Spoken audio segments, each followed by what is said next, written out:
This documentary is about the history of judo in Belfast. It's a understudied history in comparison to larger sports like football, rugby, GAA, hockey, boxing. Jiu-Jitsu comes to Belfast for the first time around 1905. Demonstrations are done in what is known as the Palace of Varieties, which is modern day the Grand Opera House on Great Victoria Street. The three Jiu-Jitsu masters that frequented the Palace of Varieties, or the Palace Theatre as it was known, Taro Miyake, Yukio Tani, and Raku Uenishi. While these three men were Jiu-Jitsu fighters, Yukio Tani later became a judo instructor at the Budokai, the first judo club in Europe, in 1920, when Jigoro Kano, the founder of judo,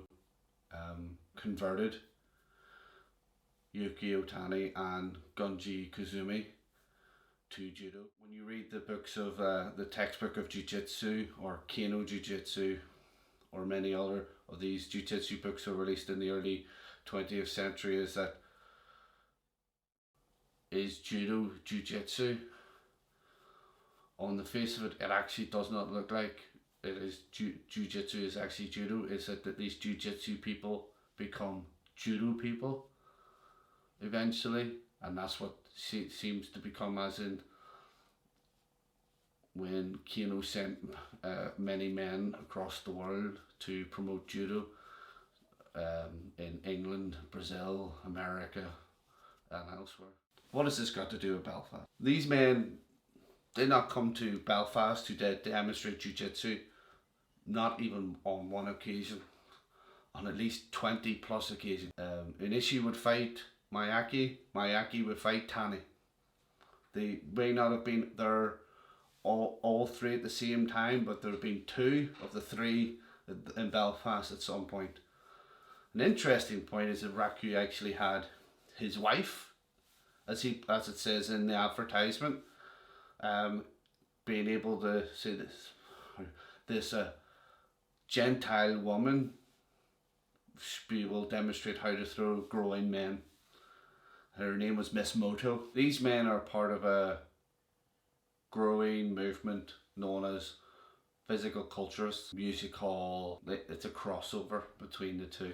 What is meant by this here is that it's Jiu-Jitsu as an art is part of physical culture, but their fighting in the music halls is where it crosses over to entertainment. As in the theatre, the Palace Theatre, it held variety shows, so there would have been there's evidence of Yukio Tani engaging in all-comers wrestling matches with undercard of local fighters as well, with a comedian afterwards. So this place is in the landscape of it all, of like the strongman shows of Eugene Sandow and the circus acts that you would see of like Volcana and everything in the late 19th century. Well, what makes this interesting is that these men never lost, rarely ever lost. Tani supposedly only lost once to one Japanese jiu-jitsu, and that was Taro Miyake, and he may only lost once in a Cornish wrestling match. What makes this significantly unique is that Tani weighed 9 stone and short in stature, which means that he was simply not using strength, he was using guile, tactics and technique to defeat his opponents when he engaged in actual wrestling matches. Tani once challenged the great wrestler George Hackenschmidt to a duel, but could never be agreed because Tani would only fight under Jiu-Jitsu rules, while Hackenschmidt would only fight under Kazakhstan wrestling rules. I think it would have been a superstar fight if I was able to catch on.